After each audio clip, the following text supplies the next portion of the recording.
of your wits because you suddenly begin to realize that you cannot communicate with people. Because they look at you in a funny way about everything you say. Say, I wonder what he meant by that. And you get real scared. And so you start to act in a funny way, which is the whole thing, the diagnosis of, say, schizophrenia is a kind of self-fulfilling prophecy. Because when anybody puts you in that position and makes you the patsy, you can't help acting in an odd way. If you say, now look, everybody, you're putting a thing over on me. I'm perfectly sane. I say, why are you so insisting on it? The thing starts to protest too much. It's a very difficult situation to be in. Never send anyone to an insane asylum. Do anything but that. Anything. Because that's the trap they get in. And then, of course, because they're understaffed, you're ignored. They really don't have time to get around you. I know what the problems are.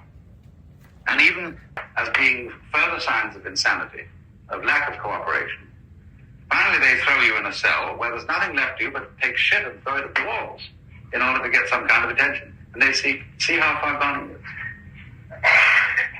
Now the way to get out of an insane asylum is very subtly to flatter one of the psychiatrists and cooperate with him to the utmost. Not too quickly, but in a sort of gradual way so as to give him the impression that his method of treatment is working in your case. Because he wants to write a paper, so you publish it in a psychiatric journal, showing that a certain method, a certain technique is really good. And you will cooperate with that idea, and you'll do everything he tells you, but just in the right, with a certain little subtle resistance to it. See? He'll immediately spot you as someone who's playing funny business if you cooperate completely, you see. Don't do that. But just gently let it be understood that his therapy is working and they'll release him. Unless, of course, you want to go to an insane asylum just so as to have no responsibility and just get out of the whole mess. I think there are some people who do that. But you see what we've got here in this situation is that having a different state of consciousness, or because you experience differently from other people, that's heresy. And that makes everybody else terribly uncomfortable. And so, in you go. And then, you see, now, this isn't all. They say, well, this is pretty desperate. We'll reason with them and they don't respond to reason.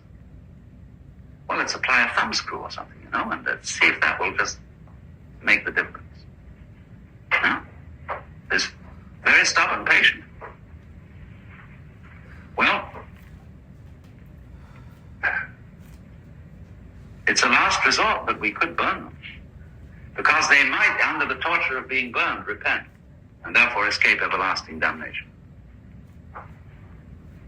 And they did it with the kindest motivation. Burned up the heretics. So in the same way, in a modern mental hospital, they say, well, we'll try shock treatment. Nothing is more unbelievably clumsy. It works occasionally because the patient realizes that he'd better get out at all costs. But by and large, it doesn't. And all it is a form of torture. And if that doesn't work, well, let's say the only thing is to scrape out the front part of his brain. And they put an ice pick through alongside the eyeball and get it into the front part of the brain, and they stir it up, called a prefrontal lobotomy. And then the person is a happy moron for the rest of his life. But it's the same situation all over again. And we have, above all, to watch out in this country for this kind of psychiatric fascism. Very, very dangerous.